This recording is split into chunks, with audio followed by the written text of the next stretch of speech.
Hello and welcome everybody, I'm Bavarian. This is today's stream. I am here, as you can see, with Nick. His name is right there, so don't forget it, because it would be quite difficult unless you can't read, then my apologies. But we're here today to do something that I've done in the last couple of months with a couple of other people. You know, we had the community team, or some of the community team on. We had, what else did we do? We had, I forgot about it. Matt. Oh my god, how could I forget Matt? We had Matt on. We're gonna, and this is one of those things. It's like it's been on my plate for literally over a year. This came up over a year ago. We're gonna have Fred Wester on at some point, and we can never find an actual date. Neither of us is ever free at the same time. But today we have something very interesting here, and that is the QA lead, the supreme QA lord of CK3. That is Nick. Nick, how are you doing? I'm doing great, quite all right. Bit warm.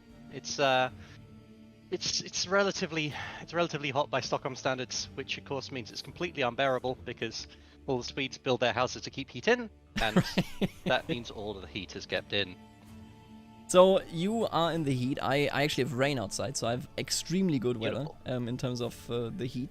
Today we're going to talk about QA, what QA is all about, how you do QA, what you do in your role, where you came from, what you do, etc, etc, how you even find your way into this. Now, this is, of course, about CK3, and that means, let me just switch that here real quick, that I got CK3 open right here, and I have to ask you a question. So, basically, I am the beautiful Count Hastine of Montagu, and where do I go? There's plenty of room. What do I do here? You feeling up for a challenge? Oh, absolutely. Listen, the last challenge that I was given by the community team was to go to Sub-Saharan Africa, and I did it in like 20 minutes. So, like, good. Give me something hard. Well, I'm aware. I've hit upon a theme quite a lot with all of the stuff that I talk about, and this is the same, I suppose. Let's go to the very bottom right-hand corner of the map. Let's go to Burma. All right. Myanmar, yeah, let's do it. And the Pagan Kingdom, and beat them up. That is actually quite... I think it's easier now because I can actually transition to being a local culture. But when I did that, when the game came out, it was so hard because everybody hated me. And I mean, this guy comes across from the other side of the universe and says, I rule you now. You wouldn't be happy. Now, while I start doing that, I have the first question. Nick, who are you? Who am I? Good. I'll let you know when I find out myself. No, so I'm QA adjacent right now in terms of CK3, but I have been variously at Paradox. I've worked here for over 2 years now. I started as a regular base QA, then I progressed to what was known then as QA project coordinator. A few months before release on CK3, I then transitioned into CK3's QA lead. Most recently, I have been QA manager of CK3 and Victoria 3, which, goodness me, it feels interesting to say that one live on stream after such a long time keeping that particular one quiet. Also, that means that you work with the legendary Paul Dupre. Ah, Paul Dupre, who of course has an economics degree, in case anyone doesn't know. It is a little known fact. I actually, see, I wanted to use that, this joke that literally hits no one except I think people that have seen my Discord.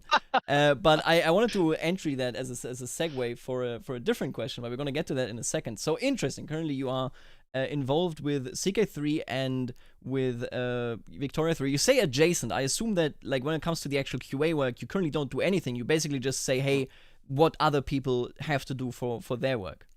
It's so sad, man. Years and years in the industry being hands-on, and suddenly I'm doing management stuff, and I feel I fire up the game one day and go, wow, I haven't touched this in a month and a half. Everything's changed. I say QA adjacent because soon-ish enough I'll be transitioning into a different role, which I can't tell you about, unfortunately. So, but all right, fair enough. Don't worry, Keep your secrets. you will. The OPB Discord will be the first to know, I'm sure, of anyone outside the company. I'm very happy to hear that, and I will also surely be happy to have you on in your new role to find out what you do there and what that has to do with game development. Now, before we jump into the harder hitting questions, I would like to say that if you got questions during the end or towards the end of the stream, I will definitely be reading chat, so I will say that. I will actually vocalize that and say, hey, if you got anything, then hit me with a tag in the chat. I will read it, and then we're going to do a bit of a hot seat. We're going to see what comes in. Now, let's move to the actual topic of the games industry. With these streams, you know, the target is sort of to say, hey, this is what is going on behind the scenes, just so that you understand it a bit better, because I, you know, of course think that the industry is very new, and you have a situation where nobody talks about the business organization of things, because let's be real here, in no industry does anybody say, oh yeah, by the way, this is how we organize, you can copy that at will, you know, it's like, it's one of those things, people don't do that regularly, even if you, I don't know, if you do hospitality, if you do development of, for example, medical machines, you don't go, oh yeah, this is how we organized, and thank you, you know, there you go for the technology that we've just given you. But there is, of course, still something that can be revealed, and something that could be interesting to anybody, whether they want to join the industry themselves or whether they want to go and say, I'm just interested in finding out how the behind the scenes looks. Now, one of that is, of course, how do you even get into the industry? So, where did you start off? Why did you start off? And how did you make your way to Paradox? My journey to, I suppose, Paradox and the games industry in general is a little bit unorthodox. I sort of fell sideways into it. So I wasn't, I didn't do any kind of degree in game development or anything like that. The first kind of taste I had of it was when I was in uni, in my little room in Cardiff. And oh, you're Welsh? Or did you just no, move I'm not. You just moved to Wales. I'm not. I have a Welsh last name, which sometimes confuses people. But no, I Right. moved to Wales for university, and I don't regret it. Lovely 3 years. Cardiff, great little city. But I was sat there and I noticed something come up from EA, who were at the time asking for people to do kind of essentially picture editing, art stuff, as a really part-time kind of thing. Whenever you have time to do it, edit these photos, and it was for their FIFA series of games, and I figured I'd do that. Yeah, and I quite enjoyed doing that. I did that for quite a while, actually. But it was something that I kind of kept going as I went through uni, I suppose. Once I'd finished up university, I kind of took a little bit of time to rest and readjust. But then a friend of mine called Dunk, he Wait, the name is Dunk? His full name's Duncan. Oh, okay. Then I was actually very impressed. It's like, that is, with a trend of dunking on people, that is the best name that you could possibly have. Right, Duncan. Yes, Duncan, exactly. He mentioned to me that Sports Interactive had some QA positions going. Their QA, that kind of situation with employees is often reasonably seasonal. Because of the main game that they make is Football Manager, which comes out every year.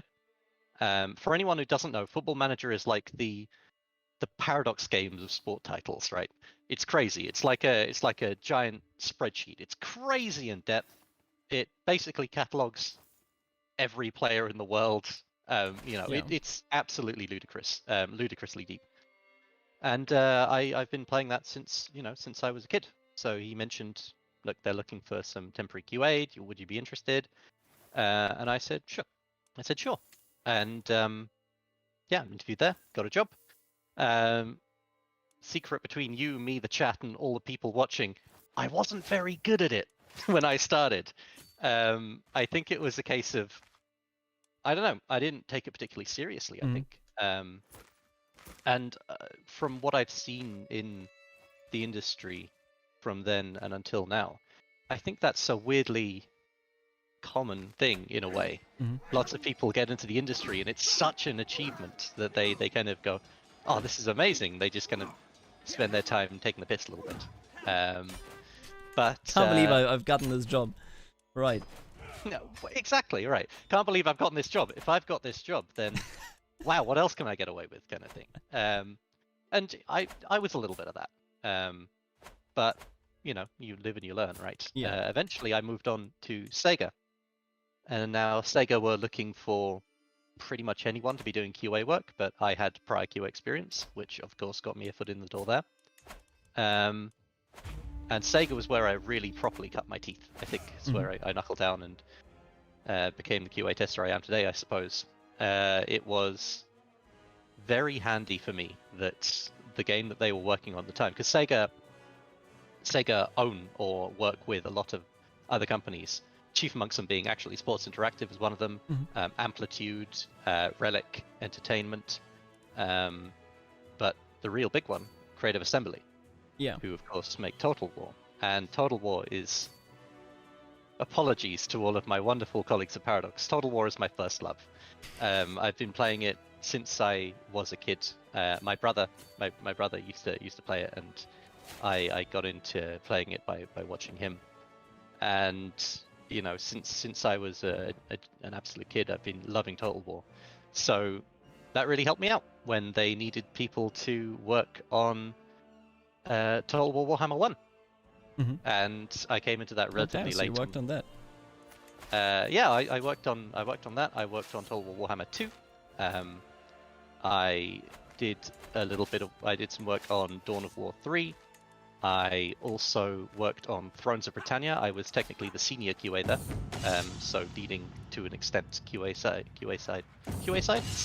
QA testing.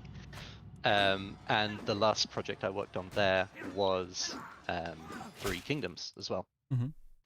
So yeah, I've got a lot of love for the Total War series, and shout out to all of my boys at Sega, some of whom have now moved on to Creative Assembly, because after roughly 2 years of me working at Sega, they pretty much dismantled the London-based QA testing there, moved it to Bulgaria, and I became essentially a free agent, I suppose. It's gonna stay in Football Manager terms, I assume today. Yeah, that's right. We'll just have an hour and a half of talking about Football Manager, shall we? No. Yeah, so things were winding down over at Sega, and I had some options looking around, but at the time, of course, my illustrious countrymen had made the interesting decision that would take away some of the ease with which I can work in Europe. Yeah. So I figured this would probably be a last chance for me to go and a last chance to easily go and work in Europe and experience something a little bit different. So I applied for a job at Paradox, and there I was, the start of 2019, working at Paradox. And that's how I got there. 2019, so very much not a long time. Did you start when you went to Paradox? Did you what role initially did you fill? Well, so I initially filled it. The role was for a QA tester, but the actual layout of QA was pretty different within Paradox then. Nowadays, we tend to be kind of attached purely to game teams, all of us as QA. Right. We'll all have our game team that we're attached to. The same used to be true then, but there was a certain group of people who would flit around between different projects, QA Central, as they were known, and I was part of them. So some of the other names that you might be familiar with, like Paul Dupree, like Ewan, who is of course content designer on CK3 now. Oh yeah, Northern Lords. I saw the name plenty of times when I looked through it before release. Yes, they were both in Central with me when I first joined. I actually joined about 3 months before, 2 or 3 months before Paul, which was quite funny because he assumed I'd been there forever. So he kind of got there, was like, asked me where everything is. I'm like, I don't know. But yeah, that was essentially my job, central QA, which meant that I've had my grubby fingers in a lot of different Paradox projects. I was involved with kind of Stellaris. I was briefly on EU4. I was on CK2. I did the last few updates of CK2. Oh right. Obviously CK3.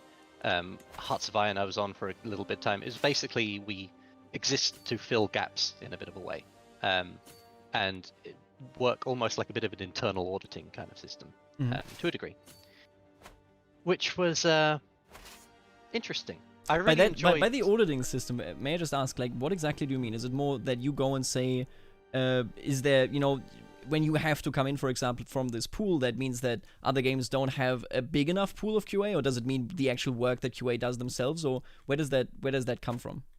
I won't get too technical with it, but there are some genuine issues, or have been, the can be, I suppose, is the best way of putting it, in QA was sometimes if you've been on a project for too long, you start getting a little bit blind to right. the issues with it there. So that was partially our job. It was partially just to come in and make sure that everything was okay to a fresh person's eyes. It had its advantages and disadvantages. Some of the advantages were fresh eyes. It was really good, easy to see things in a fresh light. Some disadvantages were it took a lot of time to transition sometimes. You know, you're going to come onto a new project and you haven't played it in, or you're going to come onto a project and you haven't played it in 5.5 months. Yeah. Which suddenly meant that things were tricky to look at, you know. You know, you'd spend time getting up to speed before you did anything else. So that's essentially what I did. And I enjoyed it, but it was tricky to adjust, you know. It's a little bit of mental energy every time you would change projects. And as is the want of any kind of industry, occasionally there were busy periods. There was one particularly amazing time where when everyone else was either on holiday or ill, and there was Paul and I sat there doing essentially, I think we were 4 or 5 projects at once between two of us, which was great. Yeah, it was, you know, it was stressful at the time. The reveal of Vicky 3 was the first time that I had ever seen or heard of Paul Dupree, and I gotta be honest with you, I assumed that he must have been there for years. We just never knew about him, you know, in the public eye. Well, he has. He's been there for 2 years. Yeah, but you know, it's like this. Oh, I've basically been here since like the release of CK. That's the impression I had since the release of like CK2 or something, you know. And you're telling me, basically, I'm very bitter because, you know, have you seen the CK3 credits, right? Where yeah, but I gotta tell you, I didn't study the names. No, of course. Full. But yeah, you have the scrolling text with people doing, and then you have Avanti characters on either side. And Paul's is like one of the 4th ones there. I'm the QA lead. Mine's not on there. Mostly because I haven't got around to properly doing mine, but doesn't stop me being bitter. No. But yes, enough about Paul. This is about me. Come on. Right. No, getting a lot of screen time. Yeah, but it's like I say, looking back. Yeah. It was a little bit stressful, and I think what we've done now is probably better. And what we do now is we're all attached to game teams.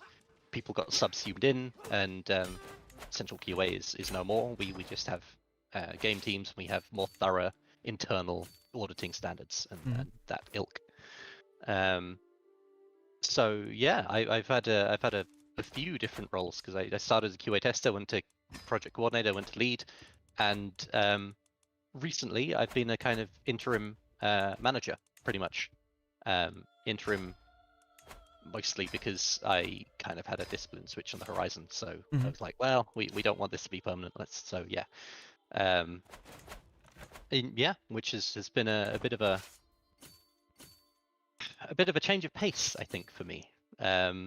You're away from the hustle and bustle and kind of not quite life or death situations, but really up there, quick decision making. These things will have a material effect on items, kind of decisions to be made, and a bit more high level. So yes, yeah, that's essentially my history, and it brings us up to modern day. All right, damn, that is it certainly is something. I mean, you say that it came a bit out of the blue when it comes to the topic of you not having studied anything related to, you know, this topic. But I will say that, for example, Matthew's history, who was on here again, honestly, I don't even remember when he was on. I think must have been like a month or more at this point, because there was from my side, there was a lot of like nothing, because I was busy with ModCon, of course. But I mean, he was talking about how he straight up had zero background on the topic, that he is now a CK3 programmer, and according to Maneth, of course, actually a good one. He said that at the time in the chat. So it has been confirmed and verified.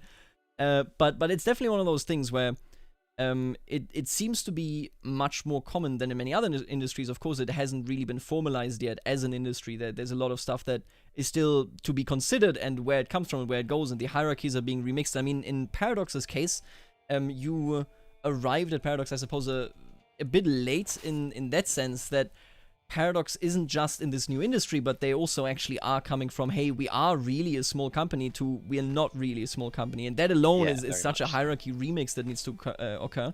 It made me wonder. So when it comes to the QA work, when it comes to the team changes that makes it so that you now are committed teams, there was a question in the chat. The other question I will ask later, but this first question, or rather the second question asked by Khan Boss Tepe, do you get to say, especially now that it's sort of there's no longer a central QA pool that is utilized in the way, do you get a say on which game you work? Within reason. So you can make it clear to your managers and the higher up that you would really like to work on this particular game. And Paradox generally are pretty good, I find, as an employer for getting people to work on the project that they want to work on. Mm-hmm. You know, CK3, for example, this is one of the things that was kind of our thrust with CK3 for getting people on, was just find people who really want to work on the game, who like the game, who play the game, and then everything else will kind of fall into place. And I think that's been borne out with how things have been going. But it was, yeah. I mean, when Central QA was coming to an end, I did have a kind of few options presented to me by my manager. Mm-hmm. CK3 was a primary one, and it was the one I wanted to take anyway. So I was lucky enough to have it, and I don't regret it, because I firmly believe that CK3 is my by far away my favorite team at Paradox. It's filled with fantastic people, so I really enjoy it. But you know, I couldn't just up sticks and go tomorrow and say, "Hey, I want to work on Stellaris." You know, it wouldn't really work. I got bored. Time to yeah, right. I need to switch. Well, I could say, look, I would really like to work on Stellaris when there's an open spot at a relevant, within relevant discipline or seniority level, you know, kind of within the hierarchy. I'd love to be considered for it, and that might be a thing, you know, if I was doing that. Now, with all that being said, and there's much more that goes into the nitty gritty there behind the topics of the game and QA's role in it, but just on a more general level, when you are a QA tester, what do you do? And when you are a QA manager, what do you do? First of all, Trinex, I never worked for CA. You're putting words into my mouth. I can read chat. Yeah, I see it. Yeah, what do I do as a QA tester? Now, it's such a... This actually links back a little bit to what you were saying earlier about Magnum Matty Cloesy and how he got into the games industry despite having no real experience. And it's interesting because because he got in as a content designer and I got into QA. Both of those disciplines have quite wide-ranging skill sets. Content design is a very unique position that doesn't exist pretty much anywhere else in the industry. QA, of course, does, but quite a lot of the time, if you're trying to get into the industry as a QA, it'll be a lot less, you know, if you don't have an experience, it'll be a lot about kind of lateral thinking and game knowledge and enthusiasm and just having the kind of drive and the correct mindset to find issues. But as a QA, what do I do? Well, it does really depend on what's asked of me that particular day. Things range from very fluffy, kind of quite open-ended, hey, play the game, what does this feel like kind of deal. Okay, so actual feedback in terms of how do the mechanics feel to the player and so on, instead of rather... Exactly. Yeah. And it's a funny one, that, because QA love doing that. Like your regular ass QA tester loves that. They're like, oh, well, I get a day to go and just play the game and enjoy it and talk to and, you know, throw feedback at people. Is that where user research directly comes in, or is that primarily with the team behind? So the programmers and so on. So user research is something slightly different, because as QA we're expected to generally try and approach it from as much of a player's position as we can, but also with the benefit of knowledge and expertise. We're not expected to fulfill that same niche that user research, for example, would give you a lot wider of a base thing. They also go a lot more in depth. We talk on a kind of technical level with the designers and the programmers, right? Which user research can't do. I mean, by necessity, right? It's a case of they're asking essentially laymen to do this. So they fulfill two different wheelhouses in that sense. But yes, where was it? Yeah, so this is an interesting one I find really interesting in CK3 is, you know, these play the game kind of things. Oh, just feedback on the game in general, or here's some areas that we want you to feedback on. QA always love doing that. They always push for it. But here, weirdly enough, I was in the weird position where Alexander Altner, our game director, would come and say, hey, can you maybe like do a little more feedback? Wait, really? You want us to play the game more? All right, fine. Which is an absolute luxury and wouldn't happen if we didn't have a game director, a game designer, content designers who didn't listen to us as much as they do.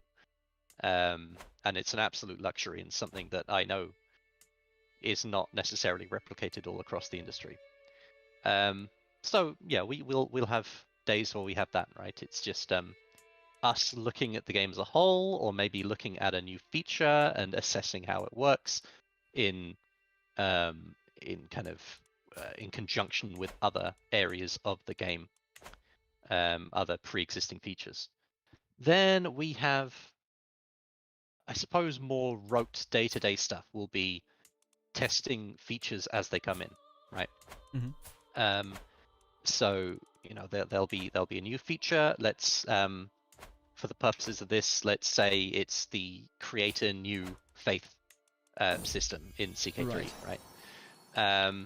And you know, it'll programmers will be busy building it, design will be busy building it, and eventually they'll have it at a testable state, at which point we'll test it. Now this varies, of course, depending on the size of the feature. If it's a really big feature, we can spend ages on it. You know, we'll spend multiple people and multiple days testing it. If it's a smaller one, we might spend less time. But it's a tricky balance to strike, because not only do you have to test it as it comes in, but then later on you have to test it in harmony with the rest of the game.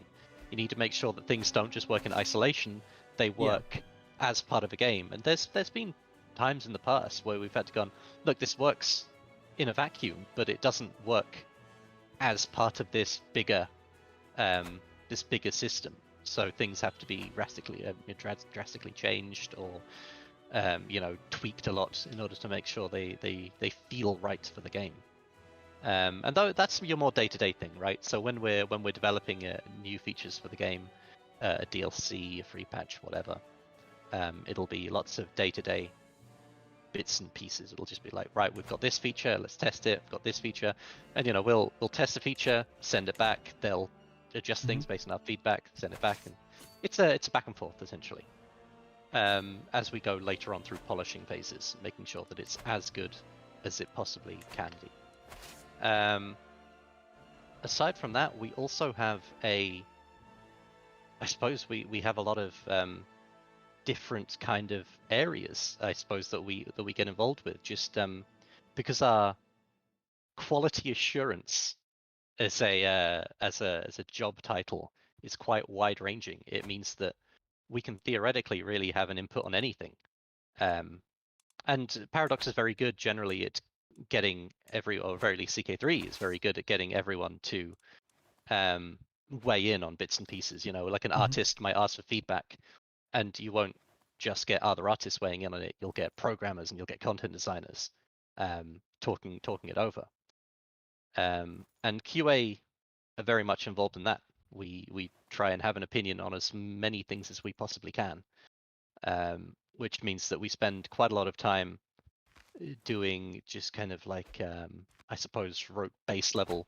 Hey, here's a suggestion. Here's a thing that we can do better. And I suppose the rest of our time, to a degree, will be taken up doing overhead tasks. So stuff like building test plans, stuff like onboarding other people, stuff like fulfilling QA test requests, anything that slips between the cracks. Now, there's a lot more to it than that, I think, but those are kind of the main pillars of exactly what we do. Oh, and one other thing I suppose is important to mention: when we get towards the end of a end of a test development cycle, when we think we're getting ready to release, we generally perform a kind of comprehensive test of everything that we've got there. We'll just sweep through everything, make sure that we've not missed anything, make sure that everything's in order. We'll report back to the team, or we'll report back to everyone, really. I suppose it'll be the higher ups and corporate and all that, and say, like, this is the state of the game. This is how it looks. This is what we think about it. And quite often they'll be positive. Sometimes they might be negative. To a degree, it's not like we have the power to turn around and say, you definitely can't release this. But we also don't need that, because if we turn around and say, hey, this isn't in a state to be released, people will listen to us. It's taken very seriously on CK3, which I'm very happy with. It's made my job a lot easier, because there's certainly been times in the past in my career where it's very frustrating to know that something isn't necessarily right to be released, and it's released anyway. But luckily I haven't come across that. They're all very supportive of us, which makes a QA's life a lot easier and a lot more stress-free. So basically, to sum it up, you are in a position where you give both feedback about the actual quality of the mechanics in terms of how they feel, in particular to somebody, of course, that knows the inner works of the game very well. When you, of course, you mentioned it as well, that user research is very much different. And I mean, it just made me think of the fact that before CK3 went live, there was the user research dev diary. And what was showed there was primarily, hey, we also and very much need the perspective of somebody that has no idea what the hell is going on. And of course, you as a QA that works with the games daily, you don't have the capacity to actually reset your brain and say, hey, I'm seeing this for the first time. What's this button? What's that button? So Absolutely. That is you fulfill, so to speak, the other role of saying, I know the game and I can analyze what it is. And then at the same time, of course, you are very involved when it comes to the topic of making sure that the game runs, not just that the mechanics are of quality, but rather that the mechanics actually work, that there's no bugs, and that there's different stages. So whenever a new mechanic comes in, you revisit old things and say, we need to check whether that still works or whether there's a new issue that came up. Yeah, and I think it's important to remember with this, we don't just test the game, right? It's the game. You could build the best game in the world. It'd be beautiful, filled with content, looks wonderful. But if it only works on Linux and doesn't work on Windows, and it doesn't work on Mac, then you've still got a gigantic problem. Yeah. So we spend a fair amount of time doing technical compatibility stuff as well, checking that there's no issues with, because we've not just got multiple platforms, we've also got multiple retailers as well. On CK3, we sell with Steam and Microsoft Store, for example, to pick two. And we need to make sure that the rest of it. I'm a bit of a Steam fanboy, I'll say that much. But it means that we have to ensure that everything works everywhere. It's not just a case of making one thing work absolutely perfectly in one area. It's making sure everything works to a more than acceptable level on every single place. And that takes a lot of time at the end of the day. But it's part of our jobs, and that's why we do it. Just to finish this concretely related section off, There was a question earlier. I'm sure you've seen it, but I would like to bring it up here because, of course, it puts into contrast the QA work and then, for example, the work that comes up in the experience that comes up with the question right here. If 100,000, and I need to. Sometimes I'm very scared right now. I think I could get beaten up at any moment, so I need to like basically lurk across a bit. But if 100,000 players start playing the game for the first time for, let's say, 1 hour on average, that is more than a team of 10 QA can do in a year, even if they work 24/7, which they, of course, luckily don't. How do you manage this? I would like to sort of expand on that question and rather say, what is the difference? Because I think this is something that always comes up, that is always said, and of course there's a lot more playtime behind those players that ultimately is created. What's the difference between that and QA work? And most in particular, is that something that can be channeled into being useful for QA, for example? It's a really good question. Like I think it's something that's often forgotten about in terms of in the grand scheme of things. You cannot compete against the sheer weight of numbers here. You could have a team of 100 QA working for a year and a half, and they will not be able to compete with the hundreds of thousands of people flooding into your game in the first few weeks. Yeah. It's just not going to happen. So in this case, basically, that's the saying goes, no battle plan survives contact with the enemy. What you need to do is make sure that all of your ducks are in a row, right? You just need to make sure that you've done all of your due diligence. You've checked everything that can possibly be checked. At some point, you can't really legislate for the coming tidal wave of people coming in. You know, if there's an issue where say you're making a game that has a theoretically uncapped multiplayer lobby size, and the game crashes after 150 people join, and you'll be like, well, I mean, realistically, we did all we could possibly could in order to simulate that. It's not always a case of being able to catch every bug. I think that's the thing that needs to be understood quite a lot, is that no game is bug free. None. You will always find more bugs somewhere in a game. Which means that our job is kind of never done in a way. And as a result, we have to be looking at standards we want to set, as opposed to reaching for constantly moving targets. We need to say, right, this is what we want from it. These are our criteria. These are our standards we want to meet. And we will test to and above that standard. And those standards often won't take into account really edge casey things like the one that I mentioned earlier, like 150 people joining game lobby at once, right? That's just right.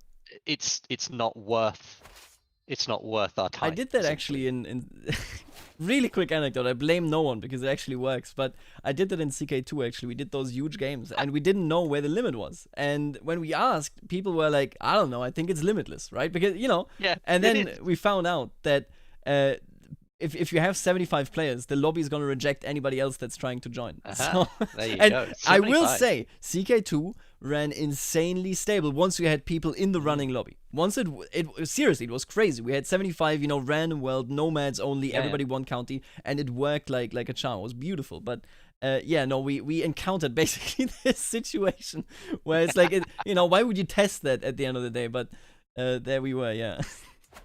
No, absolutely. And I think that kind of reflects it. Like the original question said, it was, how do a team of QA manage this? And the simple answer is by making sure that we aren't setting ourselves ridiculous targets. We need to make sure that we're verifying everything that we've got to verify, but we're not reaching out infinitely for an unattainable goal, because then that just complicates everything. If we're trying to get enough time to chase after very edge casey issues where one person might experience it in 100,000 hours of game time, it's not worth it. We could be spending, we could be using our time more effectively elsewhere, giving feedback or chasing up other bugs, you know. So yeah, essentially. Is that where does the role, and we will never, I think when it comes to the community feedback, I think we're going to spend a lot of time here because there's so much adjacency there. But after release, so the people come in, they play the game, and then of course there's bug reports. How does QA, how are they involved in the bug report? Because you talked about that there's testing schedules and whatnot, and I have to assume, honestly, I don't actually know. If you get, because in the forums, if there is a bug report that is being made by a user, you have the situation where the user basically has this form to fill out. And it says, okay, what are the basic steps? And then, of course, one of the more important ones, how much pain does it give you? And my question is, do you verify every bug? Do you, does QA go through this entire thing? Or is that something that is, I don't know, shielded by a different section? Where does the engagement there come from? Do we field every bug? We try to. So we actually implemented a bit of a new strategy with this for CK3. I had a reasonable hand in it, but it was mostly led by Jakub, who is now the QA lead of CK3, for all intents and purposes, at very least. We had a slightly different kind of system where before things were a little bit overwhelming, and a little bit, I think we learned our lessons from the release of CK3, where we were still using a bit of an older system in all of this, that generally relied on QA kind of somewhat manually doing things, and so we took it and we rebuilt it, and we now have that whole bug reporting system where you go to our bug reports forums, you file a bug, and that should give us most of the information that we need in order to go forward with it. And so now we're aiming to maybe not 100%, but we want to try and get to, our ideal is answer every single bug report thrown at us through the bug report system. And those answers might not always be super intense or in depth. In fact, the majority of them will be something along the lines of either, hey, thanks, we haven't found this, we'll log it now, or hey, we already know about this one, thank you for logging it. But I consider that way more worthy than having lots of unhandled ones come in that we just couldn't deal with because we would just have so many coming in, and it was a manual kind of job. But we've really moved forward with that, and I think you can see some of the results in it. Of course, the Azure patch, quite a bit of that, quite a bit of the fixes there were taken from community feedback, not just our feedback internally, but also what are the issues that the community consider important.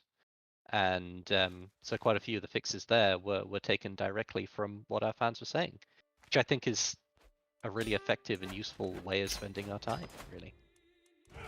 I actually really what surprised me a bit, but what I really like is the focus on QA having a much more active role in the design of the game and what goes into it and whether something works, rather than, and I think it shouldn't be underestimated either. My wife, who's this man? How dare you? Our marriage is not gonna be torn apart. I proved that the claim is fake. Let's go. 93%. Get dunked on, buddy. She is not related to me. There's no blood relationship, you coward. But yeah, I really like the focus on that, and it's actually interesting for me to see, because while I, at least from a I'm adjacent basically to the entire topic of what work in the industry is like, but I've never worked there and I have no experience, so I mostly hear things and see what other people report. But this is a much more active role than I originally anticipated to basically have you present on what you do and where you come from on that topic. Now there is one more that still focuses on the bugs a bit. After that, I'm going to move on with the segue that already was dropped, which is that if you didn't know that Paul Dupree has a degree in history of economics, but we have this open beta right now. the open beta that has been there for a while, and it is something that I think was excellent. I mean, the fascinating thing to me was that I have been waiting, of course, for the topic of, listen, I don't want to name my horse, okay? Forget about it. What I found interesting was, of course, that it was finally a topic that was being touched on, because as somebody that really loves multiplayer in these games, it was always a bit painful to say we can't really run these big community games because they're currently not stable enough. That changed drastically, and fascinatingly to me, it changed without me. I mean, I still whipped my Discord basically into running multiplayer games and into checking all of that, and I gave out roles if they actually did bug reports, if we found something, because everybody's too lazy to do a bug report. But we did focus on that. But the thing was, once the patch came out, it was basically smooth sailing for us. How are open betas from your perspective? How useful can they be in general? Because this was, of course, one that was focused on, like, laser focused on one issue, which is the multiplayer issue. And is this maybe like a bit of a... I know Stellaris also had a bunch of open betas. Maybe they even have right now. I don't play Stellaris enough to actually be aware.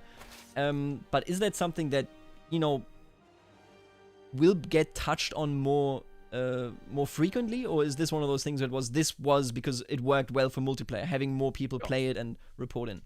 I mean, I can't promise anything one way or another, but it's always been one of my personal little kind of projects, this whole open beta thing, and I'm super happy that it seems to be working out. Solaris was actually consulted. I talked to Joseph Gardner, their QA lead, briefly on the topic, and worked out exactly what we wanted from it, and talked to them about their experiences. The multiplayer thing was a really good topic to start off open betas with, I think, on CK3, because it was something that we really... It just sucked. It was just a real shame that it didn't work properly for such a long time. And what the issue was that, and one of the issues was that it was so variable. We had some people going, "Yeah, I got into an 8-person game, runs perfectly," and some people are saying doesn't work at all. And this massively complicates reproduction for us, which means that it massively complicates us fixing it. And it's just tricky, So I'm super glad that we got the open beta up and working, because it gave us a very narrow kind of set of things that we wanted to accomplish. And say, right, we want it to be on Steam. We want it to improve our multiplayer to an acceptable level. And this is how we're going to achieve it. And people can opt in, so it's not if something goes catastrophically wrong, it's not a full release, so it won't affect everyone. You can very easily just opt back out of it. There are upsides and downsides to them, and I think having worked on this and having used the open beta, I say that we've ridden the line pretty well. It's impossible to say whether we'll be using it again anytime soon, but it's good to know that we've got that option available to us if there is something that we want to have out there as an open beta. I think it's one of those things where we need to be sure of what we want to get out of it as we're doing it. Whether that's hey, we want to get this patch out over the weekend, but we haven't. But we also don't want to just push something that could theoretically break something somewhere. So have it an open beta. It comes built in with kind of like a disclaimer saying, hey, we're not quite ready with this one just yet. Or it could be an open beta to gather feedback on something from the community, or it could be an open beta just as a kind of like a thank you to get to say, like, here's some extra stuff that we want to show off, and we'll put it in open beta. There's a whole different range of things that we could be doing with it. And I'm really glad that it seems to have worked out. And I'm very in debt to your community, of course, you and your community, who have provided such a useful resource in when we've been testing multiplayer. And I think the success of it was kind of unprecedented. In my brain, I think I wasn't really expecting it to be work quite as well as it did.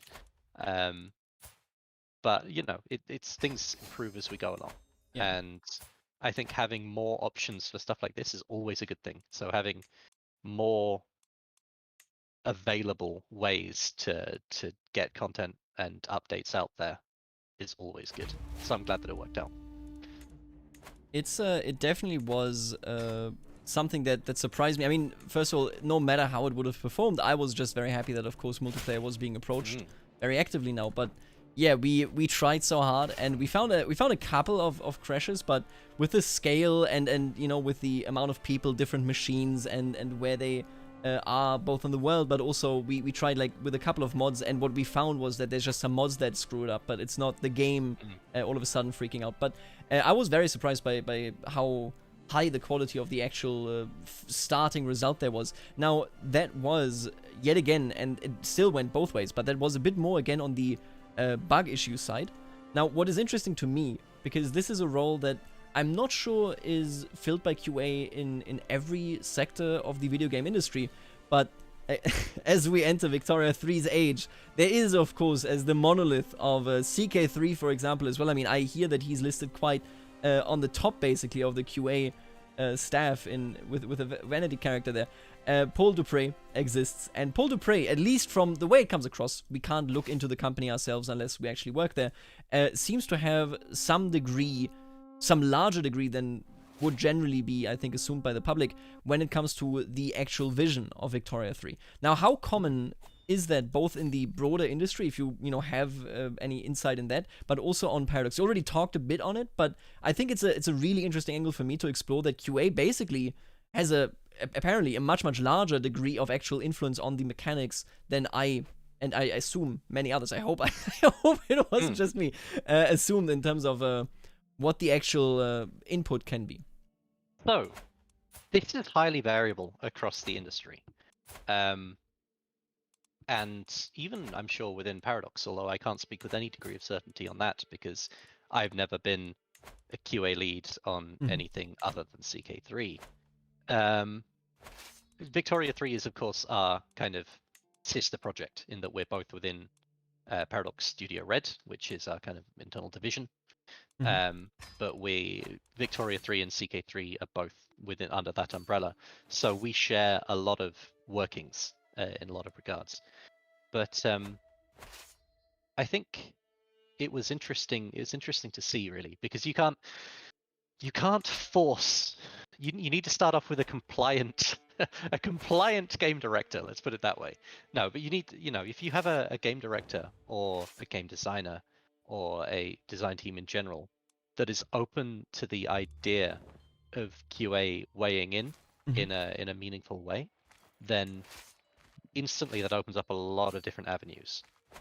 And this involvement that QA get to have talking about balance and features like that all starts essentially from them. I've already mentioned Alex Altner and how he is a wonderful angel that has blessed us with his presence. And one such example of that is how he really does listen to us. He's always listened to every QA and values our feedback. And it means that we even, of course, we haven't been back in the office properly for quite a while now, which sucks. But he sits literally right next to QA, essentially. He and Yemil, who is our game designer, sit right next to QA. So we're able to talk to each other pretty much constantly about any aspect of the game, be it balance, a new feature, what have you. And I think that's super important. And this won't be replicated in all games, in all studios across the world.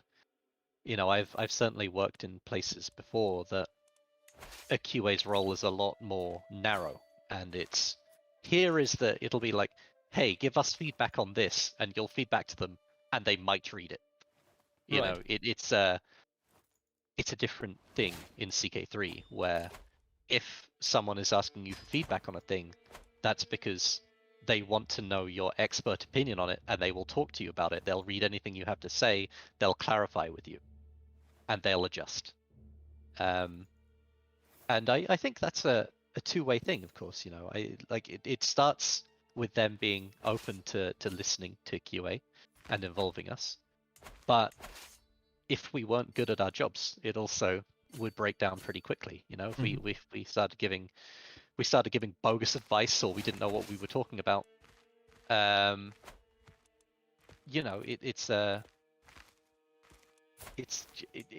two-way street, essentially. So everyone needs to be doing open to what we're doing, and at that point you get a really harmonious relationship. And I think the proof is somewhat in the pudding at the end of the day. We've built a game that does work for people of high expertise levels, people who are new to the game, and I think a lot of that is, at least some of it is put down to the kind of focus on making really high quality game that people do. And that sounds like a soundbite, but let me tell you, it's not always the case in the industry. People don't always care all too much about the quality of a game. Sometimes they'll be focused on other things, making it look good, or positioning it to be accepted within its niche, or trying to make a lot of money. I've played mobile games. Taken for granted. Yeah, well, yeah. I mean, quite. Mobile games are an easy target. Yeah, yeah, you're right. You gotta take the easy shots sometimes. Quite right. So yeah, like I say, it's a two-way street, and I'm really glad that I get to work with people who enable that to be a two-way street. And we're very lucky. I mean, lucky. We built it as a team, so we're lucky. We're great. Sounds like a really trite way of saying things, but there you go. So that's essentially. So it is, at least to a degree. I mean, it does differ from organization to organization. It's see, like I usually ask quite the. And by the way, we have arrived in Arakan. Yeah, well done. I've been watching. We are now in Pagan. Is it pronounced Pagan? See, I don't even know. It's Pagan, definitely not pronounced pagan. Nobody can convince me that it's like, come on, that's just Pagan, or Bagan is the city around the empire that was later built. This is it's around the 800s, so it's a little bit earlier than the proper height of the Pagan kingdom. At this point, it was mostly a kind of big city-state, essentially.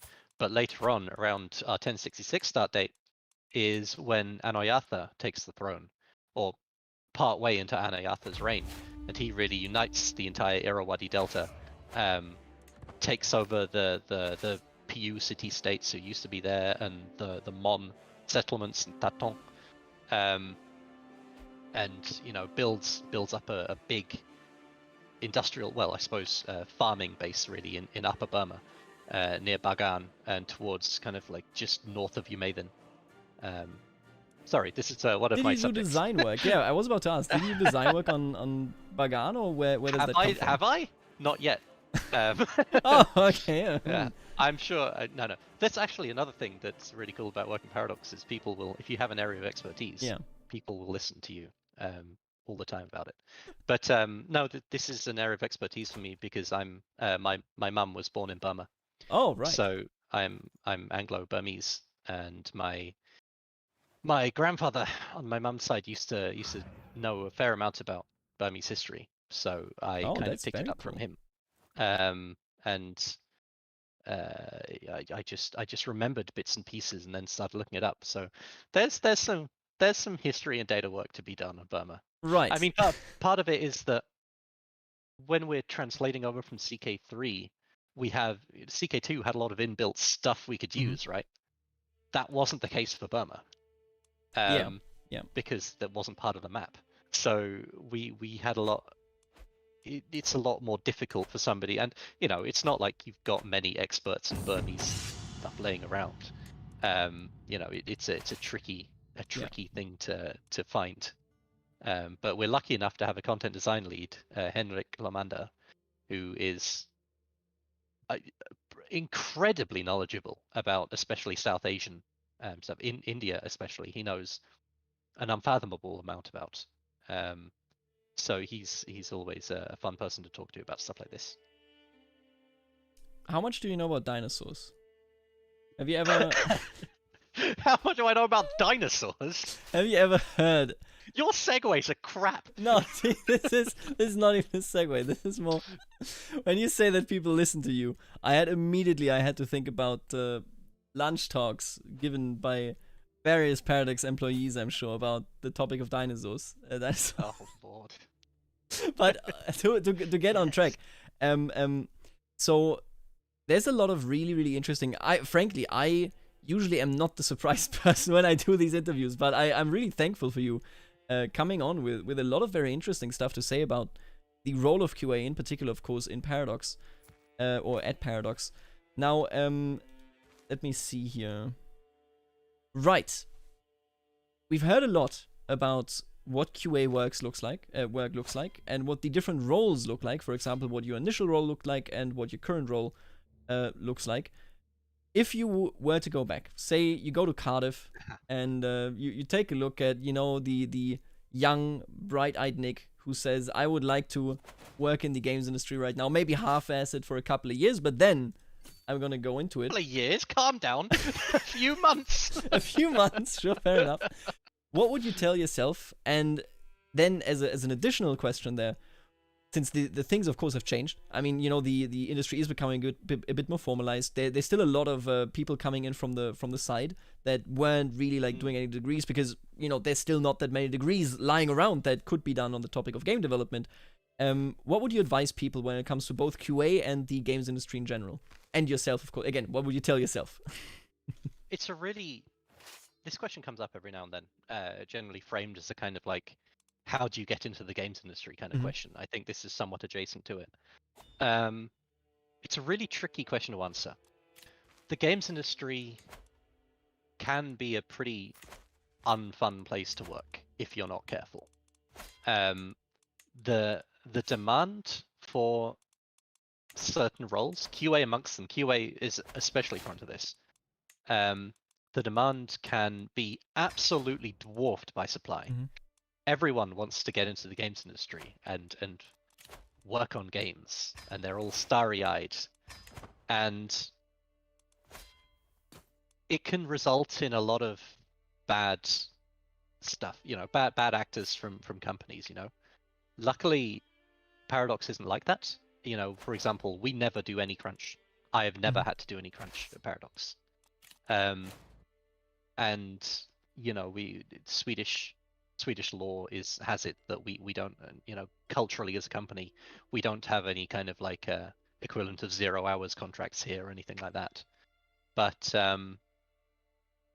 it can be a really rough place to be, because what's the point of paying somebody a really good wage, and what's the point of trying to retain them when you can just kind of chew them up and spit them out, essentially, which is what a lot of companies can do. Again, luckily not at Paradox, and I've had the virtue of being able to choose some pretty decent places to work, luckily. But that's not always the case. And so if anyone wants to get into the industry, you need to make absolutely sure you know what you're getting into. You need to make your choices carefully. You need to ensure that you're not going to be mistreated, and you need to ensure that you're joining, you know, a company that has a decent reputation if you can. But of course, this is such a utopianist kind of approach for me to be talking about it. You know, I can very easily sit here and say, hey, I kind of lucked my way into this a bit, but it's all gone great for me, which makes my advice innately a little bit hollow. But generally, I need to. My number one bit of advice is know what you're going to get out of this. Like, what is your aim here? Are you getting into the games industry to make a huge amount of money? If so, you're probably in it for the wrong reasons. Especially in the games industry, generally in companies across the games industry, you will be better paid elsewhere for doing a similar job. people who are in the games industry are often motivated by passion more than anything else. Yeah. I know I am. That's always been my driving thing, and that's okay. But you just need to make sure that you're not going to get yourself taken advantage of, essentially, because it's very easy to take advantage of passionate people. Yeah. But there you go. But not. I mean, I've made this sound horribly dystopian. Game industry is super cool. Like, let's counteract this with a whole bunch of stuff. Like, game industry is super cool. You'll often get to meet a whole bunch of amazing people. My colleagues at Paradox, some of my closest friends. You know, I love working with them. It's been a weird situation, all this working from home stuff, because yeah, it's cool being able to roll out of bed at like quarter to 9 in the morning and just kind of lazily traipse my way over to my desk and collapse into it. But I really do miss the day-to-day thing of, you know, just being able to see people, interact with them. There's so many talented people with so many really interesting things to say. And this is replicated across much of the games industry. You know, there's a load of really cool people in here. And, you know, at the end of the day, I do still get to work in video games.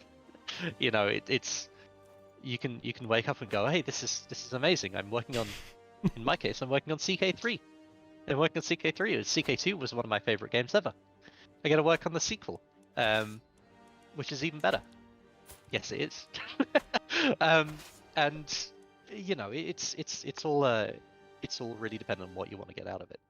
And if you know what you want to get out of it, and you're happy with making some sacrifices, then the worth you can get out of a thing in the games industry is huge.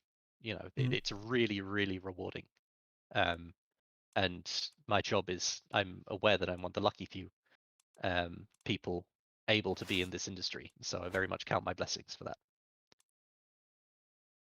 All right, I see. I'm actually very, and you say make it sound dystopian, but I will say that, especially as one of the emerging industries in recent decades, I find it very important to in fact highlight that, you know, you can definitely run into a situation where the turnover of who works at the company and what the conditions are, that it's not that easy to just say, hey, just go make a game and you'll have fun and you'll have a great time and you know it'll be a living. While at the same time, of course, that doesn't mean that it's the case everywhere. That doesn't mean that that's, you know, that if you go into the game industry, you always made a mistake or anything even close to that. But going into it with, I think, open eyes and, as you say, with very clear understandings of the ambitions that one has, I think is excellent advice, actually. And that is yeah, very much thank you for that piece of input, I think, because I know that when it comes to these streams, I mentioned it. I don't think I mentioned it. Maybe I said it at the start of the stream, but I mentioned before when we talked right before the stream started, that for me it's sort of this perspective. Oh God, 5,000 troops are arriving. Excuse you, 6,000 troops are arriving. Okay, wait a minute. They made a new ally. I found. Okay, the Pratyahara dynasty. You are out of your mind. I'm sweating a bit now. It's not that. This is not a good thing. You talked a big game. This is I think we can do it if I summon these. But yeah, that is definitely, I think. Oh God, that is excellent input. I think we got this, but we'll see. They are in the hills. Maybe I can. Yeah, we'll see. But anyway, that is definitely a big piece of input right there, because of course it puts one into a position where one is actually then able to evaluate what the work in the industry should look like for oneself, while at the same time being something, you know, that if you're not in the industry, don't keep yourself in the behind the curtain. Again, not gonna name any names. That you can just read news articles, and I'm losing this battle, huh? Ooh, that's not good. Yes, you are. Yeah. I think it's a great idea to basically go into this both either as a consumer or as somebody that may want to work in the industry, fully understanding what is going on, because otherwise it's just, you know, people are gonna be permanently surprised on the topic. Oh, wait, this game was made with crunch. Oh, what happened to this studio? You know, it's like, hey, this is an industry reality. It can be, at the very least. It definitely can be, and it's because I'm very much a person who's never had to crunch in my experience here in the industry. Partially that's because I've picked where I want to work a little bit. Yeah. I've had the luxury of that. but also, you know, it's just an interesting thing to see, because CK3 was made with no crunch. There was no crunch done by, at the very least, in the much latter stages of game development, which is where most crunch happens. There was no crunch done, and it's such a false narrative that a lot of crunch supporters give out. You know, they have to say, oh well, it's just for a certain amount of time. It's to get it done and finished and polished, and it's a silly thing to say, because they know they're lying. At the end of the day, it's a case of the quality is, people work better when they're not burnt out. People work better when they're not burnt out. People produce things of a higher quality. The game will be better if you don't force all of your, or light force all of your employees to do anything like that. So we've, you know, I think it's a real shame when I ever see it in other companies, but very thankful that it doesn't happen at Paradox. Well, we did arrive in Burma, so that's a pretty successful campaign, if I dare say so myself. You know, that's what a show yet again. my immaculate skill. Right. Right. Okay. So we've heard a lot about the different changes. For me, and this is something that is exciting to witness. I can imagine that it's not exciting in all cases to take part in, but from the outside, the industry that this is an industry, I think, that to a degree has to be very open about both successes and failures, because you will be in a position where if you fail, you know, I really like to use examples of more established industries where if you fail, you just say, you don't bring, like, why would you explain everything unless you're, for example, a publicly traded company? Why would you fully explain why something failed? Let's say you build a new vacuum, for example, and that's what you do as a business. You're not going to go out there and be like, and here's my 3-hour presentation, by the way, on how our vacuum failed and what exactly we did wrong, unless you do it in front of people that are inside of the company. Now, with gaming, that's a bit different. It's definitely an industry that is that has its heights, that has its lows, and it has these in a very, very public way, similar to other entertainment industries in general as well, of course. How can and how does the structure behind QA, so not just the individuals, of course, that need to do their work and that do that with their own passion and their own input, but what are structures that, for example, CK3 used? I mean, CK3's launch was excellent when it comes to the state of the game and the bugs that weren't there. There weren't that many, and I think immediately after, basically, right, the focus was pretty much on then saying, and let's clean up the small stuff that does exist in CK3. There was a 1.1, and I believe 1.2 was also focused on that topic. What are structural topics, or rather structural organization features that CK3 and that other games in Paradox employ, that you are a part of course, as a QA manager, that help the game come out in a way that makes people happy, both on both sides, basically? Yeah, I mean, I think a really good one to start off with as a base point is accountability. Now, it is the case it can be the case in other studios in the games industry that QA are a very convenient scapegoat to throw under. Again, this isn't something that's replicated at Paradox. At very least, not in my experience. I've never really had it happen to me, and because it's an easy target in a way. When the name of your job is quality assurance or technician or whatever you want to call it, engineer, quality engineer. They've got all kinds of weird titles for them now. It's the minor titles have been amassed. It's an easy thing to point at, you know, say, well, why didn't you find these bugs? And unfortunately, not all of my dear QA partners and companions can turn around and say, hey, why did you write buggy code? But they should be able to if someone's going to be cheeky. But luckily, that's never been a case on CK3. You know, it's never been a case of like, hey, you know, hey, why aren't QA doing their job? Which is great. It's wonderful. There's no blame being given out, because people are accountable for mistakes, and that includes us in QA as well. Occasionally, there'll be times that we don't do something correctly. So, like, if I want to pick an example, Northern Lords had on release had an issue with raiding and how Right. Yeah. certain basically somebody could raid you and you couldn't attack them to stop them.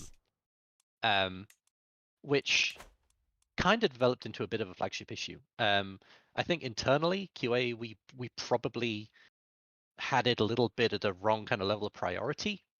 We probably didn't consider it as big as it was, or as visible as it was, as it turned out to be, rather. Part of that is also the community, I think, assumed that it was more wide-ranging than it actually was because it was very visible.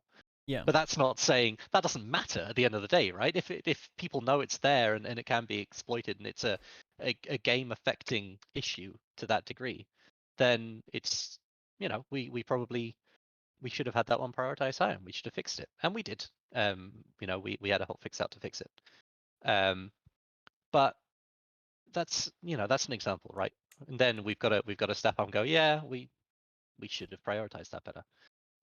We should have probably, we did our due diligence and we got our ducks in a row, but we found it, but we misinterpreted how important it would be. But there you go.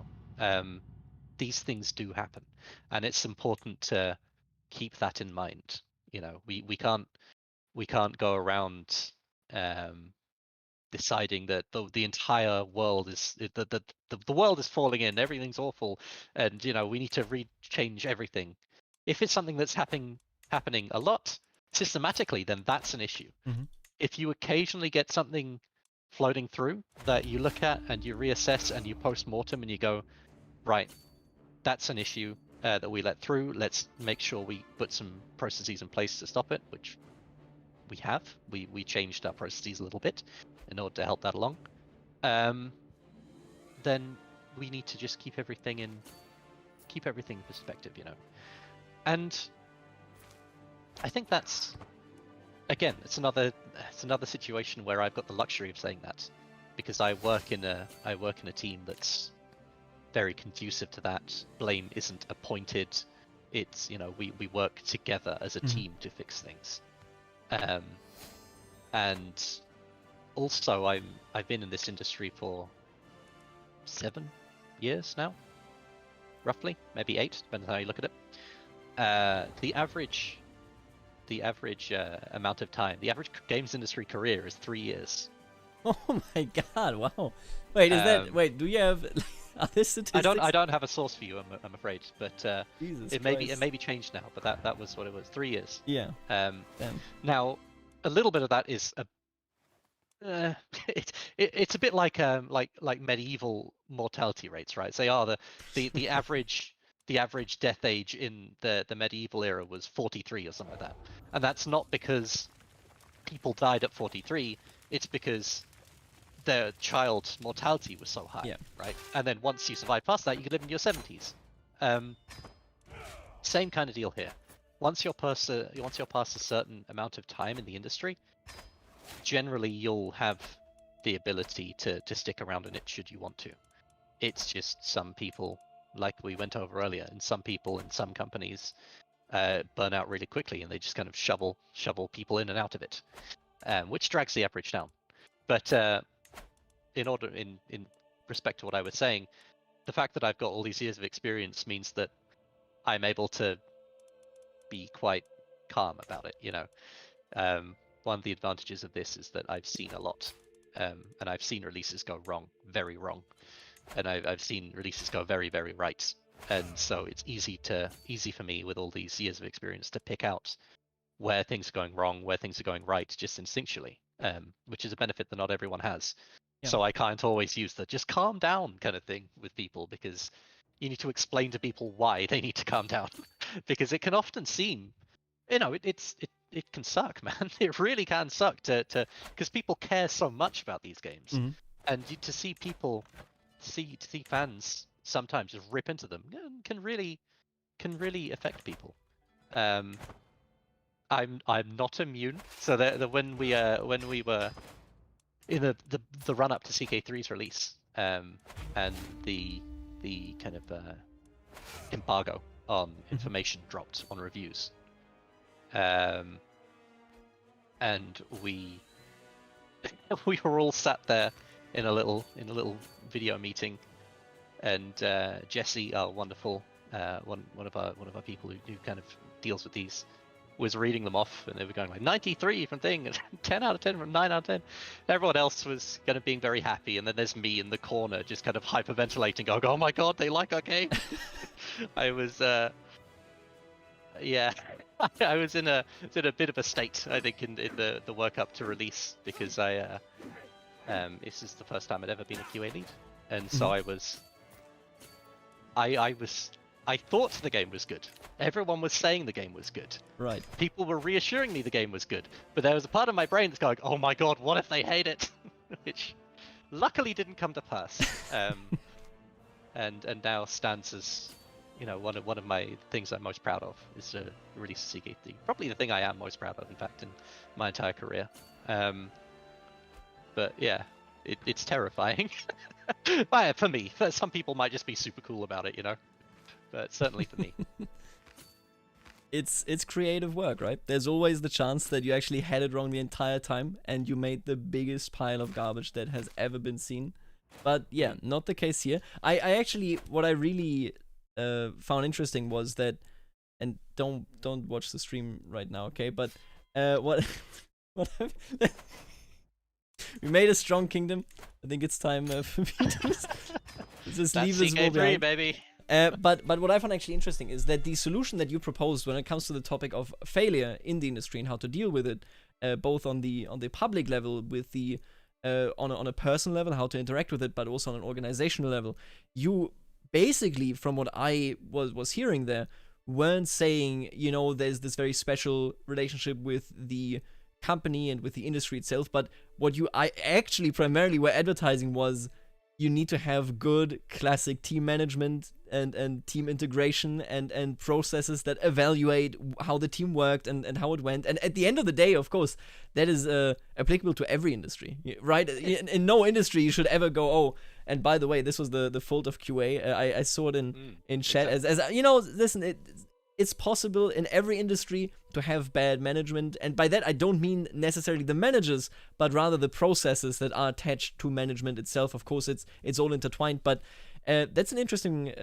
point there, because it really just says it's the fundamental level of it that has to be approached from, you know, how is a business run.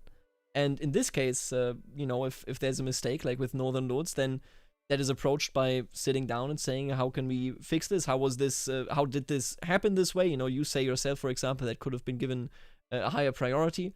And then, you know, taking a look towards the future and towards how it can be approached, rather than saying, well, QA screwed up there, didn't you? I will actually say I only knew of the bug because I saw it right after the release in my own comments. I will say myself, obviously, with Northern Lords, I primarily played Vikings, so I didn't really notice it. And I still, of course, as you say, even if it is something that doesn't go all that deep, that isn't all that invasive in the actual gameplay, if you see it as a player, you will immediately go, why the hell is this the way it is? Right. No, absolutely.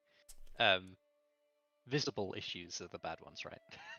And sometimes, but everything's relative, right? If there's a visible issue that affects one person 100% of the time, that's way less important than an issue that isn't that visible, but affects, 20,000 people, maybe 5% of the time. So it's all a balancing act, and you've all got to be working on it mentally and so on and so forth, you know. Teddy, mate, yes. This is another thing that I want to bring up. One thing that I think people don't understand is a good rule of thumb for QA. QA will know about the issue. It's literally their job to know about these issues. That's not always the case, but a good rule of thumb is to assume that if you know about it, the people whose job it is to play the game will know about it. Mm-hmm. Now, that can get very frustrating as a fan, which I know. I'm a fan of video games. I play them occasionally. Sometimes there are sometimes there might be different reasons for why these things aren't getting fixed instantly. It might be that it's a very low priority compared to other bigger issues. It might be that you're busy working on something else entirely. It might not even be kind of bug fixing. It might be new content, or it could even be something as trite or as simple as, hey, there's just not enough people right now. You know, people are on holiday or people are ill, or as we've seen across the games industry recently, everyone's working from home, and that has completely changed the dynamics of how things work. But it's yeah, that's what I want to get in there. Good rule of thumb. Generally, QA QA will know about the issue. So try to be understanding of them when they say that it can't be fixed right now, or it isn't being fixed instantly, because making games is really, really difficult as it happens. There's a lot of moving parts going on, a lot of different disciplines that need to be working in harmony, which actually, by the way, we mentioned project management earlier. One other thing that's important to notice is one thing I very rarely hear them brought up. Producers. A good producer is worth their absolute weight in gold to a game development project. Like incredibly so. So our two producers on release were Linda and Camille. Both of them fantastic producers. And yeah, I appreciate Teddy. We probably do know about it. I am sadly on holiday for the past like 2 weeks, so I have no idea what's happening anymore. I've just been sleeping all day, but we probably do know about it. But thank you anyway.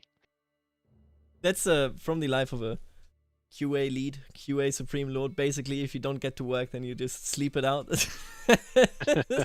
but yeah, Teddy, thank you. Thank you for the $5, Teddy, with the super chat. I'm sure that they will address it. I think that from just my experience of being with Grand Strategy games since Hearts of Iron 2, you will never have a version that doesn't have something like this. And I personally have grown very much to appreciate the time that I have with these bugs. Not that I'm saying exploit bugs or anything, but they're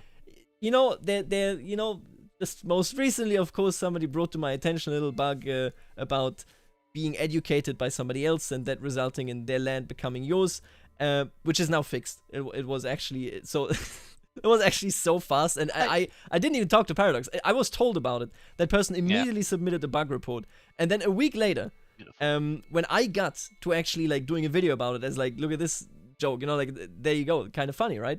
A day later, after I did that video, the hotfix dropped and the thing was fixed. So. Well, there you go. You gotta get it. I mean, genuinely, sometimes this isn't common, but sometimes bugs that would otherwise be a higher priority may be mentally, maybe not within our database, but mentally be a lower priority because they are just really funny. And at the end of the day, if something's funny, then people are enjoying it. As long as it's not getting completely off topic. You're hitting us with the if it's fun, then it's a feature, and if not, then it's a bug. I can't believe this. Not quite. Certainly not. I would never say that. Anyone watching who's at my work, but it's a case of, if something is in the game, if there's 2 bugs in the game, one of them is horribly annoying, and the other one is really funny. Yeah. Which one are you going to fix first? Right. It's just it's a mental thing. It's not something we do professionally in terms of our database management of our bugs. But certainly as a QA, I'll sometimes giggle at something and go, yeah, we'll get to that one. It's that's exactly I sort of gained the appreciation that if I play this game right now with this bug, people that pick it up later won't ever know, what exactly happened there and why it was so funny. So it's also like a special moment, I think, with the game from a player's point of view. Now, I will have to tell you right now that we are at the end. Since we are a bit over time, I will still say in chat, if you got any questions, tag me with those questions right now. I will forward them. Now, I have a couple of quick questions first for Nick. Nick, how much on a scale from 1 to 10 do you regret that your parents didn't name you Matthew? But then how could I possibly compete with Magnum Matty Cloacy, BMC, the man himself, the Ginger Ninja? Right. Shout out to Matt, of course. That question has been answered. It has become a bit of a staple. Why is Nick's Discord profile picture a cartoon of his face on a thumb? Oh my god, fantastic! I have a I have a profile picture on Discord that originally started from there's like blob emojis, right? Yes. And then somebody superimposed another emoji on top of it that basically made like a thing that looked vaguely like me, just looking really smug in a kind of but like in a drawn style, but as a blob. And then James, who is now one of our content designers in CK3, took that, added a skin tone overlay and embossed it and made this horrific freak of nature, and I love it so much, and I'm going to use it as my profile pic forevermore. Let me try. For people that don't know what we're talking about, I can surely get that up on stream. Very pixelated, I'm sure, but give me a second here. I think this should work. If I put this up here, there we go, and then I do a quick scene switch. Boom. There you go. It's that's the mistaken as a thumb. In reality, it's a blob. In reality, I think he actually like looked up a skin disease and used the texture for that. It makes absolutely horrific. Makes a lot of sense. And embossed for some reason. Cool. What else we got? Yeah, beyond that, actually, chat has been fairly quiet. I think the reason for that. And I have to admit, when I asked you the one question about what the general work of QA looked like, or actually I think it was even an earlier question that wasn't even going to that, you gave such an all-encompassing answer. Yeah. I had it split up in basically what is QA's work at the start of a game development cycle, and once you come closer to release and then afterwards, and you actually had one answer that covered it all. Very impressed. So I couldn't bombard you with those questions, but again, we have reached time as well. Let's see. What is Nick's opinion? In Nick's opinion, what is the most embarrassing bug that you missed? Is there anything I don't miss that comes bugs. to mind? I'm just that good. Right. No, there'll be some. I can't because there's been so many. None of them spring to mind. There are always some that are just ridiculous and hilarious, and generally there's none that I'm embarrassed about. I find all the ones that I'm really embarrassed about. Tell you what, in lieu of that, I'll tell you one of the ones I'm most proud of finding was when I was working at Sega on Dawn of War 3. We found an issue with the Warhammer 40k game, and the Imperial Aquila Eagle there has 2 heads and 1 eye on one of the heads. And in our one, we saw the texture. I saw the texture on the ground, very small. It had 2 eyes. So I submitted that as a bug, and we got it fixed. The one I'm most proud of. Nobody would ever have noticed that in a billion years, but Thank you for your service. 40k nerd did. It has, there you go. It has basically changed the entire experience, I think, for thousands of players. Let me see. The next question was, where's your character? And I'm desperately, here we go. I'm desperately trying to load in. Now, where's I'm my not. Character in wait, let me guess. Southwark. I assume. Oh, wait, is it not in Badenford? So many characters are in Badenford. No, Southwark. I am a Londoner, so Southwark, south of the river, is. Yeah, is now where I actually am. need to, Suffolk is zoom in on the River Thames. You see where the crest is above Kent? It says London. Oh, wait, this one? Oh, no, wait. That's actually Kent. Oh, there he is. Look at that. Yeah, I'll wait for the stream to a update. Berserker, shrewd, reckless. So my the girthy. My event character hasn't been updated since launch, and I only did it very quickly at the time. So this is why it looks nothing like me, because we changed how the DNA worked. Yeah, this is slightly not. Afterwards. This is not you. I can say that. No, it's not me at all. To the point where I've considered putting the disfigured trait on my guy, just so I can't be bothered to change my face. But I decided to put a whole bunch of as many contradictory traits as I could possibly put on it. So he's a shrewd berserker, which is just right. Yeah, I really enjoy. That makes sense. I have one question from me and then one from chat. Yep. Will you? It's a my question is always very long. Will you be watching tonight? And if so, who are you rooting for? Who would the English person be rooting for? Yes, Well, I will be, of course. To be fair, like you've last won, I think, in 1966 in a Potent Cup. That's like it gotta be enough. That's my take on the situation. I'm not gonna be lectured by a German on this. I'm sorry. I- But no, I do. I watch Right. pretty much every sport. And football is one of the ones that I love. So I'm gonna be watching tonight. I'm gonna be in absolute pieces. I'm glad that I was able to do this today so that I could take my mind off it for a while. Now you've reminded me of it, and the panic is already rising. Thank you very much.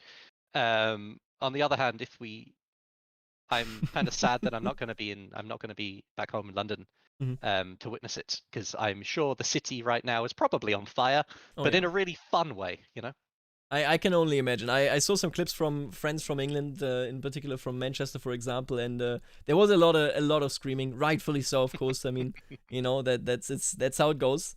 It is. There is the next question, which is, and this is something to give you like maybe a bit of input where Matt, for example, came from. He basically said that he and he phrased it as most of the team very, very rarely even look at mods to begin with. It more like to capture a mood, maybe what people are interested in and where it comes from. But the question in particular here is, did Paradox ever ask you to take a look at popular mods that are crashing, or is that really too out of scope? So for example, you basically being told, hey, this gets people into the game, can we help? So we do look a little bit at mods every now and then, but rarely. Partially because it's something we can't really legislate for. There are lots and lots and lots of mods, obviously, and they all interact with the game in their own unique ways, and they all change. We have no agency over whether they change. You know, we could be, if we wanted to test mods, we could be testing one day and then testing something completely different the next, which would just ruin everything. You know, we need to have isolated builds in order to look at things, to a degree anyway. So it's very rare for us to look at specific mods. Maybe look at mod tools. That's a thing that we're pretty committed to. And of course, BMC, Matty does look at them quite a lot.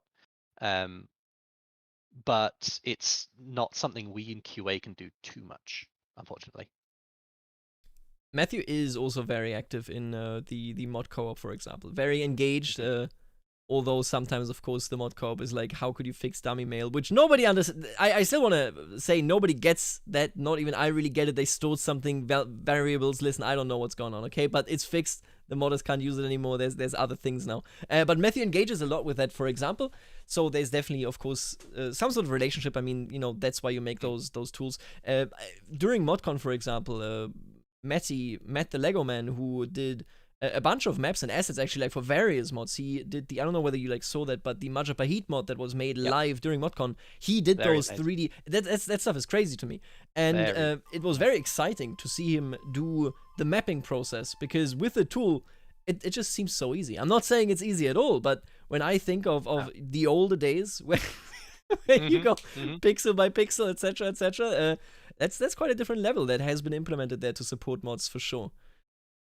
Yeah, very much so. It's like some of the stuff that mods are doing is absolutely incredible. The what was it? The Elder Kings one, the Argonians. Right. Good Lord, how are they doing that? It's amazing. Some of the stuff people are doing, it's just boggles. I can't do it right now. After the stream, I can send you an old draft that just shows the transformation from a human into an Argonian. It looks horrifying. Amazing. It will surely give you another level of appreciation for the final product. But yeah, there's a lot of crazy stuff that has happened when it comes to the modding community, from CK2 to CK3. Just the GUI modding alone, for example, has changed so much. But of course, yeah, as a QA, as QA, I should say, you can't really go and support mods even more, because I think, as you say, it's very difficult with how the mods change themselves. But also on top of that, of course, I mean, honestly, it just sounds like a crazy workload. If the team just picked like 10 mods that you would start supporting, you would not only have to like go back and forth on your own internal versions of the game, but you would, that's just like, that sounds like insanity. Let's see. The dev diary that mentioned mods, the love shown there, is what caused me to really embrace this game. Are you actually thinking of one of the more recent ones after release? Because there was a mod one that actually, and I keep coming back to this because that dev diary frustrated me so much. That was just about, here are changes we've done for the modding community. And I read through them and I was like, the hell does that mean? Like what do you want from me? Yeah, there was a little bit of that, yeah. but the modders were ecstatic. They were so happy. Yeah. Let's see. How do you classify the importance of bugs? Are technical bugs more important, or gameplay bugs, or maybe UI bugs? Oh, what a question. That's huge. Like that you basically asked the question, how are you a good QA? how do you pick out a good QA tester? And a lot of that is just experience and expertise built up over time. Like a UI issue would generally like be less importance than a game-breaking gameplay bug, right? But not always. If there's a UI issue where the start game button isn't there, for example, that's the biggest possible issue you could possibly have. So it really depends on how they interact with each other, I suppose. Technical bugs more important. I mean, I'm one of these filthy people who always cares a lot about text in games. So I'm those dickheads just putting in like, oh, you spelled this word wrong. But all of the games that I work on generally have great spelling. Right. Somebody just I believe they're like not live. They're currently like no, a little while back. Yeah, right. But yeah, interesting. No, I was also incredibly impressed by the knowledge displayed there. I'm very excited to find out whatever your new role is, where you are heading. I am also very thankful for the interview because I think this was an insanely. Do you give like presentations to teams regularly in which you describe what their work is and how exactly it goes? No, you see, what I am is British, and that means that we're just kind of like naturally blessed with some wit, but that everyone kind of hates us. So it kind of balances out. It's like a D&D character. No, I appreciate that. I don't. I mean, I have been, I suppose, but I don't do things like this regularly. So yeah, absolutely. I've really enjoyed myself. It's been a lot of fun. I'd love to come back on whenever you've got anyone who you've got a spot that needs to be filled. I'm absolutely happy to fill it, as it were. Yeah, it's been a lot of fun. I will delay responding to that because I would like to reject you off camera. Of course, I don't want to embarrass you publicly. But no, of course, no, definitely. I was very impressed by the depth that we were able to talk about today. There was a lot to be talked about, of course, when it comes to QA, of course, because QA itself is very difficult to grasp from the outside and to fully understand what they do, and especially in Paradox's case, as I also got to find out by the fact that I had no idea how involved you, for example, are when it comes to the proper designing of the game, and not just to ensuring that the game is in the state that it needs to be. Not to say that isn't worth the work. It clearly would be, but this is a much more extensive role than I anticipated. So thank you for coming on again. A lot of really interesting insight. I hope that it brings people a bit closer to what Paradox and what the games industry in general do and where they come from, be it from somebody that is a customer, so somebody that wants to interact with this industry from the customer side, or somebody that may want to work in the industry. I think both of those will surely have a lot to take from what was said today. Very much appreciated. Thank you for coming on, of course. And I think with that, we have actually reached the end. If there are any more questions, then send them to me in I don't know, post them on OPB Code. If, like, just in the general chat, if Nick is there, then maybe he'll read them, maybe he won't read them. Busy. No, I'll be around. You might be sleeping. So, sorry. So, with that being said, thank you all for tuning in. Make sure to watch the Cup tonight. I hope it's going to be a good game. Hope it's going to be exciting, of course. I see, in recent days, I've been going against England just because, like, we're never going to stop. Let's be real here, right? If you win, we're never going to stop hearing about it. And fair enough, because it's been a while. Never. But the truth is, if you win, then I can say as Germany, of course we lost against you. You won the cup, Yeah. You couldn't win. It's impossible. But that is a topic for another time. We'll see how the cup finale goes. And yeah, with that, that's it from us. Right. Enjoy your evening, your morning, your midday, whatever else, your night. And we'll see you later.